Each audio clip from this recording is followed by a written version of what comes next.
ചില കുറവുകൾ ശരിക്കും എടുത്ത് നിൽക്കും. ആ എടുത്ത് നിൽക്കുന്ന കാര്യമായിട്ട് എനിക്ക് തോന്നുന്നു ഈ ഒരു AX7 എത്തിയില്ല. എന്നാൽ ഏറ്റവും ബേസ് മോഡലല്ല, അപ്പോൾ പവർ ടോർക്ക് ഫീച്ചറുകളൊക്കെ നമുക്ക് അത്യാവശ്യം. അപ്പോൾ നിങ്ങൾ ആ ഒരു ഫീച്ചേഴ്സിൻ്റെ കാര്യത്തിൽ ഒത്തിരി കോംപ്രമൈസ് ചെയ്യാൻ തയ്യാറാണ്. ഒരു പുതിയ വണ്ടി മേടിക്കാൻ മാർക്കറ്റിലേക്ക് ഇറങ്ങുന്ന ഒരാളുടെ പ്രധാന പ്രശ്നം എന്ന് പറയുന്നത് ഞാൻ ഏത് വേരിയൻറ്റ് മേടിക്കും, അല്ലെങ്കിൽ എനിക്ക് ഏത് മോഡൽ വേണം, പെട്രോൾ വേണോ ഡീസൽ വേണോ, അങ്ങനെയുള്ള സംശയങ്ങളാണ്. പ്രത്യേകിച്ചും മഹീന്ദ്ര പോലുള്ള കമ്പനികളിലേക്ക് പോകുന്ന ആളുകളുടെ കാര്യം പറയുമ്പോൾ. കാരണം ഇതിനൊക്കെ ഒരുപാട് മോഡലുകളുണ്ട്. ഇതിനൊക്കെ എന്ന് പറയുമ്പോൾ ഞാൻ പറയുന്നത് XUV700 കാര്യമാണ്. അപ്പോൾ XUV700 ഏറ്റവും മികച്ച വേരിയൻ്റ് ഇതാണ്. എൻ്റെ അഭിപ്രായത്തിൽ AX5 ഡീസൽ ഓട്ടോമാറ്റിക്കാണ്. അതെന്തുകൊണ്ടാണെന്ന് പറയാം. വണ്ടി പ്രാന്തൻ്റെ പുതിയ വീട്ടിലേക്ക് എല്ലാവർക്കും സ്വാഗതം.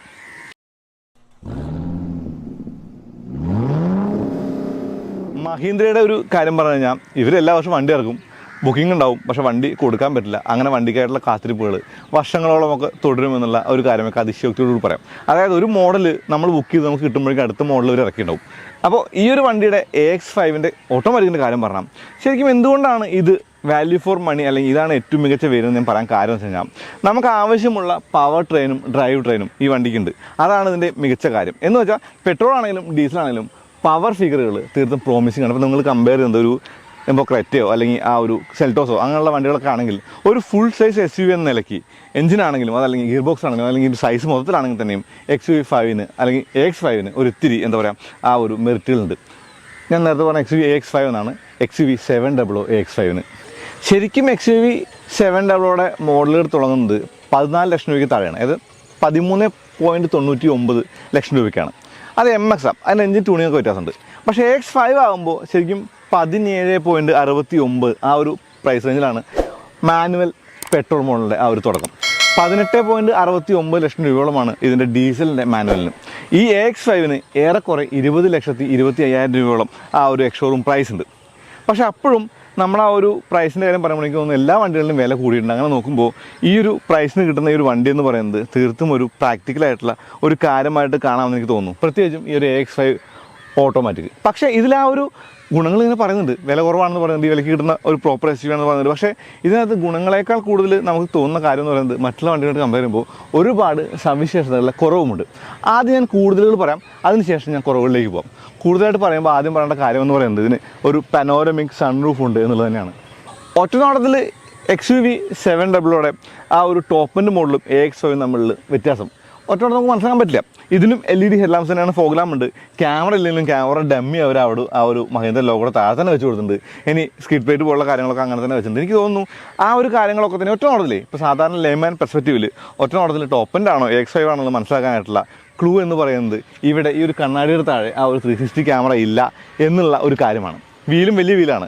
വീലിൻ്റെ കാര്യം മാത്രമല്ല, ഇതിൻ്റെ ഫ്രണ്ടും ബാക്കും ആ ഒരു ഡിസ്ക് ബ്രേക്ക് തന്നെയാണെന്നുള്ളതാണ്. 17 ഇഞ്ച് ഡയമണ്ട് കട്ട് അലോയ്സ് പോലുള്ള ആ ഒരു ഡിസൈൻ കാര്യങ്ങളൊക്കെ ഈ ഒരു വണ്ടിയുടെ കാര്യമായിട്ട് കാണാം. 235/65 R17 അതാണ് ടയറിൻ്റെ സൈസ്. അത് മാത്രമല്ല അഡ്രിനോക്സ് സിസ്റ്റം കൂടി വണ്ടിക്കകത്തുണ്ട്. 2 സ്ക്രീനുകളെ സംഘടിപ്പിച്ചിട്ട് ഈ ആ ഒരു സ്ക്രീനെ പറയുന്നത് സൂപ്പർ സ്ക്രീൻ എന്നൊക്കെയാണ്. നമുക്കറിയാം മഹീന്ദ്രയുടെ സ്ക്രീനിൻ്റെ കാര്യങ്ങൾ നമുക്കറിയാം, അതെന്തെങ്കിലും കൂടുതൽ പറയേണ്ട കാര്യമില്ല. ഇവിടെ ഷാർക്ഫിനാനോ അല്ലെങ്കിൽ ആ ഒരു റൂഫ് റെയിലും എല്ലാം തന്നെ ആ ഒരു XUV700 സ്വഭാവമായിട്ട് ഈ ഒരു AX5 കാണാം. ചിലർക്കെങ്കിലും ഒരു സംശയം തോന്നിയേക്കാം, AX5 എന്ന് പറയുന്നത് 5 സീറ്ററിനെയാണ് സൂചിപ്പിക്കുന്നത് എന്നുള്ളത്. അതങ്ങനെയല്ല. AX5 2 കോൺഫിഗറേഷൻ ഉണ്ട്. അതായത് 5 സീറ്റും 7 സീറ്റും. ഇത് 7 സീറ്റുകളുള്ള മോഡലാണ്. 7 സീറ്റുകളുള്ള മോഡലെന്ന് പറയുമ്പോൾ പഴയ XUV500 കമ്പയർ ചെയ്യുമ്പോൾ ആ ഒരു 7 സീറ്റുകൾ അപ്പാണെങ്കിലും ഒരു ഇത്തിരി സ്പേസൊക്കെ അവിടെ കാണാം. പക്ഷേ എനിക്ക് തോന്നുന്നു AX5 മേടിക്കുമ്പോൾ എനിക്ക് ആ ഒരു ഇഷ്ടപ്പെട്ട ഒരു കോൺഫിഗറേഷൻ എന്ന് പറയുന്നത് 5 സീറ്ററാണ്. കാരണം വലിയ ബൂട്ടുണ്ടാവും. പക്ഷേ 7 സീറ്റ് എപ്പോഴും നല്ലതാണ് ഇൻ കേസ്.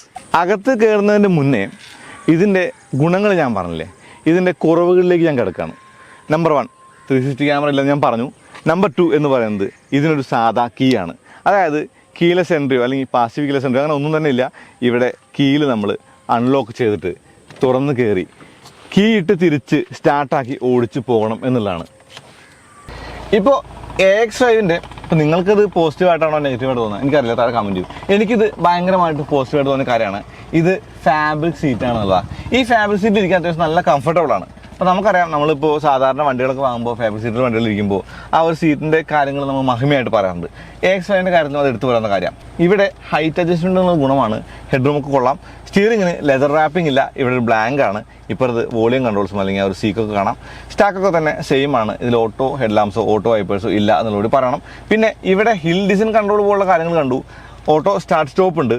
പക്ഷേ ക്രൂയിസ് കൺട്രോളൊന്നും ഈ ഒരു വണ്ടിക്ക് ഇല്ല കേട്ടോ. അതും ഒരു കുറവ് തന്നെയാണ്. ഇപ്പോൾ സെൽറ്റോസുമായിട്ടൊരു കമ്പാരിസൺ വരികയാണെങ്കിൽ ഓക്കെ, സെൽറ്റോസിന് ഇപ്പോൾ അഡാസ് ലെവൽ 2 കാര്യങ്ങളൊക്കെ തന്നെ ഉണ്ട്. കറക്റ്റായിട്ട് വരികയാണെങ്കിലും കറക്റ്റിക്കും അങ്ങനെ തന്നെയാണ്. പക്ഷേ എനിക്ക് തോന്നുന്നു ഫങ്ഷൻ ഓവർ ഫോം എന്ന നിലയ്ക്ക്, അതായത് അഡാസ് പോലുള്ള കാര്യങ്ങൾ നമ്മുടെ ഇന്ത്യൻ നിരത്തിൽ ഇപ്പോഴും യൂസ്ഫുൾ ആണോ എന്ന് പലർക്കും സംശയം ഉണ്ടാവും. ഞാനും കാര്യമായിട്ട് യൂസ് ചെയ്യാറില്ല. അപ്പോൾ എനിക്ക് ആസ് ഫാർ ആസ് നല്ല എഞ്ചിൻ നല്ല ഗിയർ ബോക്സ് ആണെങ്കിൽ ആ വണ്ടിയുടെ മികവ് നമ്മൾ അതായിട്ട് കാണുന്നൊരു കാര്യമുണ്ട്. അതൊരു കാര്യത്തിൽ XUV 700 AX5 മുന്നിട്ട് നിൽക്കുന്ന ഒരു കാര്യമായിട്ട് കാണാം. XUV 700 AX5-ന് 2 സ്ക്രീനുകളുണ്ട്, ടോപ്പ് എൻഡ് പോലെ തന്നെ. അപ്പോൾ അവിടെ കുറവുകളൊന്നും വരുത്തിയിട്ടില്ല. തീർത്തും മികച്ചൊരു കാര്യമായിട്ട് കാണാം. കയറിയിരിക്കുമ്പോൾ നമ്മൾ ഇരിക്കുന്ന ഒരു പ്രീമിയം മോഡലിലാണെന്ന് ഫീൽ ഉണ്ടാവും. ഈ സ്ക്രീന് ആ ഒരു മഹീന്ദ്രയുടെ സാധാരണ വണ്ടിയിൽ അല്ലെങ്കിൽ XUV 700 ആദ്യത്തെ വീഡിയോയിൽ പറഞ്ഞ പോലെ തന്നെയാണ്. കാര്യമായിട്ട് വ്യത്യാസങ്ങളില്ല. ഇവിടെ നമുക്ക് ആ ഒരു ആൻഡ്രോയിഡ് ആപ്പിൾ കാർപ്ലേ കാണാം. അപ്പോൾ മോസ്റ്റ് റെസ്പോൺസീവ് ആയിട്ടുള്ള അല്ലെങ്കിൽ മോസ്റ്റ് ഇൻഡ്യൂറ്റീവ് ആയിട്ടുള്ള സ്ക്രീൻ ഞാൻ പറയുന്നില്ല. കാര്യങ്ങൾ നടക്കും, ഫാൻസിയാണ് എന്ന് പറയുന്നുള്ളൂ. ക്ലസ്റ്റർ അങ്ങനെ തന്നെയാണ്. ക്ലസ്റ്ററിനകത്ത് ആ ഒരു ഡ്രൈവ് മോഡ് മാറുമ്പോൾ മാറുന്ന ആ ഒരു ഡിസൈൻ ഓഫ് ചേഞ്ചസ് ഒക്കെ കാണാൻ ഭംഗിയുണ്ട്. അകത്ത് കൂടെ പോകുന്ന ആ ഒരു എന്താ പറയുക, ആ ഒരു മാറ്റങ്ങളും അത്യാവശ്യം നല്ലതാണ്. സ്റ്റിയറിങ്ങിൻ്റെ മുകളിലല്ല ഇപ്പോൾ അത് താഴെയായിട്ടാണ് ആ ഒരു മാറ്റങ്ങളൊക്കെ കൊടുത്തേക്കുന്നത്. ആ ഒരു ബട്ടൺ എക്സ്ട്രാ വെച്ചേക്കാണ്. ഇപ്പോൾ അതും ഒരു കാര്യമായിട്ട് കാണാം. പക്ഷേ മെയിനായിട്ടുള്ള ഒരു ഒമീഷൻ എന്ന് പറഞ്ഞാൽ എനിക്ക് തോന്നിയ കാര്യം എന്ന് പറയുന്നത് AX5 ആണ്. ഏകദേശം 20 ലക്ഷം രൂപയുടെ ആ ഒരു എക്സ്ഷോറൂം പ്രൈസ് വരുന്ന വണ്ടിക്ക് AC ഓട്ടോമാറ്റിക് അല്ല എന്നുള്ളതാണ്. ഇതിന് മാനുവൽ AC ആണ്. ഫാനിൻ്റെ സ്പീഡ് കൂടുന്നു അല്ലെങ്കിൽ ആ ഒരു ടെമ്പറേച്ചർ അഡ്ജസ്റ്റ് ചെയ്യുന്ന കൂടെ കാണാം. അതിന് ഓട്ടോമാറ്റിക് അല്ല എന്നുള്ളത് ഒരു കുറവ് തന്നെയാണ്. ഇവിടെയും സ്വിച്ചുകളുണ്ട്. സ്വിച്ചുകളൊക്കെ ടോഗിൾ സ്വിച്ചുകൾ തന്നെയാണ്. ആ ഒരു ഡ്രൈവ് മോഡിൻ്റെ അല്ലെങ്കിൽ ആ ഒരു ഹോം ബട്ടൺ അങ്ങനെയുള്ള കാര്യങ്ങളൊക്കെ തന്നെയും ടോഗിളാണ്. ഇലക്ട്രിക് പാർക്ക് ബ്രേക്ക് അല്ല, സാധാ പാർക്ക് ബ്രേക്കാണ്. ഇത് നല്ല ഒരു കാര്യമായിട്ട് കാണാം. ഗിയർ ബോക്സ് എന്ന് പറയുന്നത് ഓട്ടോമാറ്റിക്കാണ്. 6 സ്പീഡാണ് ഇതിനുള്ള ആ ഒരു ഗിയർ ബോക്സ് എന്ന് പറയുന്നത്. അതൊക്കെ തന്നെ കാര്യമാണ്. ഇവിടെ ആമർസ്റ്റ് കൂടുതലുണ്ട്, അതിലും കുറവില്ല. മിററിൻ്റെ ആ ഒരു കാര്യം എന്ന് പറയുമ്പോൾ ഇത് ആ ഒരു ഓട്ടോ ഡിമ്മിങ് അല്ല, നമ്മൾ മാനുവൽ ഡിം ചെയ്യണം.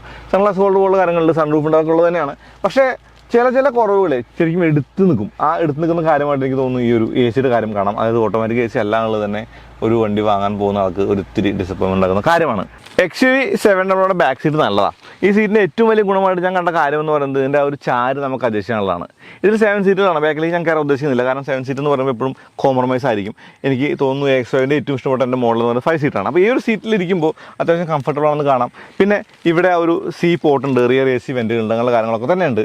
അതൊക്കെ കൂടി ചേരുമ്പോൾ ഈ ഒരു സൺറൂഫിൻ്റെ ഒരു കാര്യം, മുകളിലെ ഹെഡ്ലൈനറിൻ്റെ ഒരു വൈറ്റ് കളറൊക്കെ കൂടി ചേരുമ്പോൾ എനിക്ക് അത്യാവശ്യം നല്ല എയർ ഫീൽഡ് വണ്ടിയായിട്ട് XUV 700 അന്നേ തോന്നിയിട്ടുണ്ടായിരുന്നു. ആ കാര്യത്തിൽ AX5 മാറ്റമൊന്നും പറയാനില്ല. അതുകൊണ്ട് അതിനെ കൂടുതൽ ഞാൻ അധികം മെഴുകാൻ ഉദ്ദേശിക്കുന്നില്ല.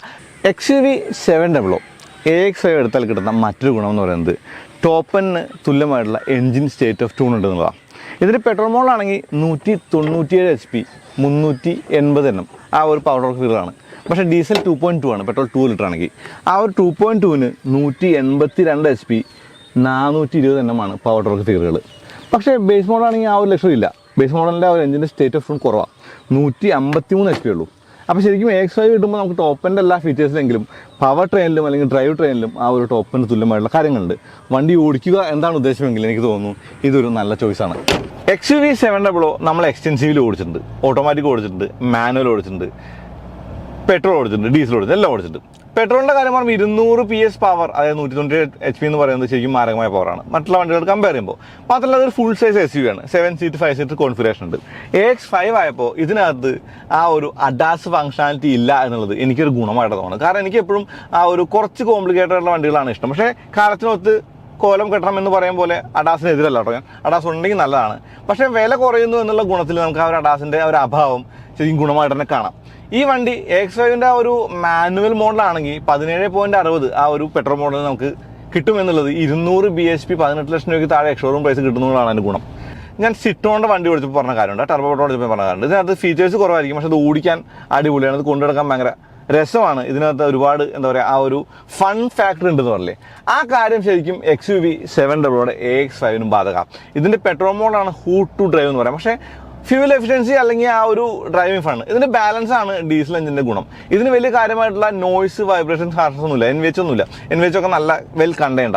അതുകൊണ്ട് നമുക്ക് വലിയ കാര്യമായിട്ട് അലോസരങ്ങളൊന്നും വണ്ടിക്കകത്തേക്ക് വരില്ല. അപ്പോൾ XUV 500 നമ്മൾ ഉപയോഗിക്കാറുണ്ട്. ആ 500 ഒരുപാട് റാറ്റ്ലിംഗ് പ്രശ്നങ്ങളും സൗണ്ടൊക്കെ നമ്മൾ കേട്ടിട്ടുണ്ട്. പക്ഷേ ഈ ഒരു വണ്ടി XUV 700 വന്നപ്പോൾ ആ ഒരു കാര്യം തീർത്തും മാറി. ഇതൊരു ഇത്തിരി കൂടി നല്ല വണ്ടിയായി, സോഫിസ്റ്റിക്കേറ്റഡ് ആയി, കുറച്ചും കൂടി ഒരു സൈലൻ്റ് ആയി, നീറ്റായി, കാല് കൊടുത്താൽ പറന്നു പോകുന്ന ഒരു ഫീൽ കിട്ടി. അങ്ങനെയുള്ള കുറേ ഗുണങ്ങൾ AX5 ആണെങ്കിലും XUV 700 ഒക്കെ ഉണ്ട്. അപ്പോൾ നിങ്ങൾ ആ ഒരു ഫീച്ചേഴ്സിൻ്റെ കാര്യത്തിൽ ഒത്തിരി കോംപ്രമൈസ് ചെയ്യാൻ തയ്യാറാണ്, പക്ഷേ ആ ഒരു ഗുണം വിലയിൽ കിട്ടുമെന്നുണ്ടെങ്കിൽ എനിക്ക് തോന്നുന്നു AX5 നോക്കാവുന്ന ഒരു വണ്ടിയാണ്. മഹീന്ദ്രയുടെ ഒരു കാര്യമായിട്ട് പറയുമ്പോൾ ഈ ഒരു XUV 700 ഇന്നും പുതിയ വണ്ടി ഇറങ്ങിയ അതേ ഗ്ലാമർ ഉണ്ട്. കാരണം അന്ന് ഇറങ്ങിയിട്ട് ബുക്ക് ചെയ്ത് കിട്ടാത്ത ആൾക്കാർ ഇന്നും ഉണ്ടെന്നാണ് എൻ്റെ ഒരു അറിവ്. അപ്പോൾ ആ ഒരു കാര്യത്തിൽ നോക്കുമ്പോൾ ആ ഒരു ഗ്ലാമർ ഇന്നും ഈ വണ്ടിക്ക് ഉണ്ട് എന്നുള്ളതാണ്. ഇപ്പോൾ പനോരമിക് സൺറൂഫ് ഉള്ള കാര്യങ്ങൾ, സൺറൂഫ് മൊത്തത്തിൽ ഇപ്പോൾ ബേസിക് ഫീച്ചറായി മാറിയിട്ടുണ്ട്. പക്ഷേ ഈ വണ്ടിക്ക് പനോരമിക് സൺറൂഫ് ഉണ്ടെന്നുള്ളതാണ്. അഡ്രിനോക്സ് അവർ ഒഴിവാക്കിയിട്ടില്ല, അതൊരു കാര്യമായിട്ട് കാണാം. അഡ്രിനോക്സ് എന്ന് പറയുമ്പോൾ ടച്ച് സ്ക്രീൻ കാര്യങ്ങളൊക്കെ നമുക്ക് ഈ വണ്ടിയിലും കാണാനുള്ള കാര്യമുണ്ട്. ഇരിക്കുന്ന സീറ്റ് നല്ലതാണ്. അങ്ങനെയുള്ള ഗുണങ്ങൾ ഈ ഒരു വണ്ടിയുടെ കാര്യമായിട്ട് പറയാവുന്ന കാര്യമാണ്. ഇനി XUV 700 ആ ഒരു റൈഡ് ക്വാളിറ്റി നല്ലതാണ്. ഇത് AX5 ആയപ്പോൾ വീൽ സൈസ് കുറഞ്ഞു, 15 വീലായി. 15 വീലായപ്പോൾ എനിക്ക് തോന്നുന്നു റൈഡ് കുറച്ചുകൂടി നന്നായി എന്നുള്ളതാണ്. ഓക്കെ, അതൊരു ഇത്തിരി കോൺട്രാക്റ്റ് ആയിട്ട് തോന്നാം. പക്ഷേ എനിക്കിതിൻ്റെ റൈഡ് ഇഷ്ടപ്പെട്ടു. അത്യാവശ്യം നല്ല ഹാൻഡ്ലിംഗ് ഉള്ള വണ്ടി തന്നെയാണ് XUV 700 ഫോർ മഹീന്ദ്ര. അപ്പോൾ അതും വ്യത്യാസങ്ങളൊന്നും പറയാനില്ല. എനിക്ക് സ്റ്റിയറിംഗിൻ്റെ ലെതർ റാപ്പിംഗ് ഇല്ലാത്തൊരു കുറവായിട്ട് തോന്നി. പക്ഷേ അതിനകത്ത് നമുക്ക് വേണമെങ്കിൽ കസ്റ്റമായിട്ട് ചെയ്യാവുന്ന കാര്യമുണ്ട്. അങ്ങനെയുള്ള കാര്യങ്ങളൊക്കെ ഉണ്ട്. ആകെ ഒരു പ്രശ്നമായിട്ട് തോന്നിയ മെയിനായിട്ട് തോന്നിയ കാര്യം AC തന്നെയുള്ള, ഞാൻ വീണ്ടും ഒന്നും പറയണം, അതൊന്നും നമുക്കൊന്നും ചെയ്യാനില്ല. പിന്നെ സേഫാണ് വണ്ടി എന്ന് പറയുന്നത്, 5 സ്റ്റാർ റേറ്റിംഗിൻ്റെ കാര്യം പറഞ്ഞിട്ട് എയർ ബാഗുകളുടെ ഒരു ബഹളമുണ്ട്. അപ്പോൾ എല്ലാം കൂടി ചേരുമ്പോൾ എനിക്ക് തോന്നുന്നു ഇപ്പോൾ Kia Seltos ടോപ്പ് എൻഡുമായിട്ട് കമ്പയർ ചെയ്യാൻ പറ്റില്ല. Kia Seltos ഒരു ബേസ് മോഡൽ അല്ലെങ്കിൽ ആ ഒരു ക്രെറ്റയുടെ ആ ഒരു ബേസ് മോഡൽ അല്ലെങ്കിൽ വേണ്ട ഒരു മിഡിൽ മോഡലൊക്കെ ആയിട്ട് കമ്പയർ ചെയ്താലും ഒരു ഫുൾ സൈസ് SUV എന്ന നിലയ്ക്ക്, എഞ്ചിൻ്റെ സൈസ് കൂടുതലാണെന്ന നിലയ്ക്ക് ഈ ഫീച്ചേഴ്സിൻ്റെ കുറവൊന്നും കാര്യമായിട്ട് വണ്ടിയെ ബാധിക്കില്ല. ഇതൊരു മികച്ച ചോയ്സായിട്ട് തന്നെ തോന്നുന്ന കാര്യമാണ്. അപ്പോൾ അത്രേ ഉള്ളൂ. ഇതൊന്ന് ഓടിച്ചു പോയിക്കോളൂ, അല്ലെങ്കിൽ ഒരു വണ്ടിയും ചെക്ക് ചെയ്ത് പോയിക്കോളൂ. അപ്പോൾ അടുത്തതായിട്ട് വീണ്ടും വരാം. അതുവരേക്കും നന്ദി, നമസ്കാരം.